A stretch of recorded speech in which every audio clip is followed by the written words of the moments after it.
தூதுபோக கண்ணன் முடிவு செய்ததும் பாண்டவர்களிடம் ஆலோசனை கேட்கிறான். தர்மர் யுத்தம் வராமலிருக்க என்ன செய்ய முடியுமோ செய் என்கிறார். பீமன், அர்ஜுனன், பாஞ்சாலி மூவரும் யுத்தம்தான் வேண்டும் என்கின்றனர். நகுலனோ யுத்தம் நடந்தாலும் நடக்காவிட்டாலும் எனக்கு ஒன்றுமில்லை என்றான்.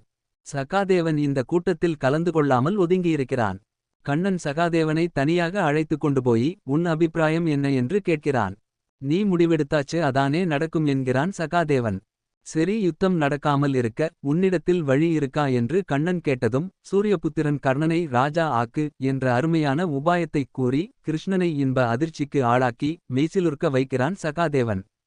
தன் நண்பனானதால் துரியோதனன் சந்தோஷமாக ஒத்துக்கொள்வான். ஏனென்றால் துரியோதனன் கெட்டவனாயிருந்தாலும் அவன் நட்பு உண்மையானது. கர்ணன் எங்களுடைய அண்ணன் ஆனதினால் நாங்களும் ஒத்துக்கொள்வோம். கர்ணன் தர்மம் தெரிந்தவன். துரியோதனனோடு சேர்த்ததால் அதர்மத்துக்கு துணை நிற்கிறான். அவனை ராஜாவாக்கினால் கண்டிப்பாக தர்மத்தை நிலை நாட்டுவான் என்றான் சகாதேவன். இந்த சம்பவம் நடக்கும்போது கர்ணன் குந்தியின் மகனென்பது யாருக்கும் தெரியாது.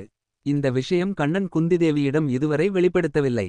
ஆனால் சகாதேவனுக்கு தெரிந்திருக்கிறது. ஏனென்றால் அவன் ஒரு ஞானி. ஜோதிடனும்கூட கடவுள் வெளிப்படுத்தாமல் ரகசியத்தை ஞானி வெளிப்படுத்த மாட்டான். கடவுள் கேட்டதினால் சொல்கிறான்.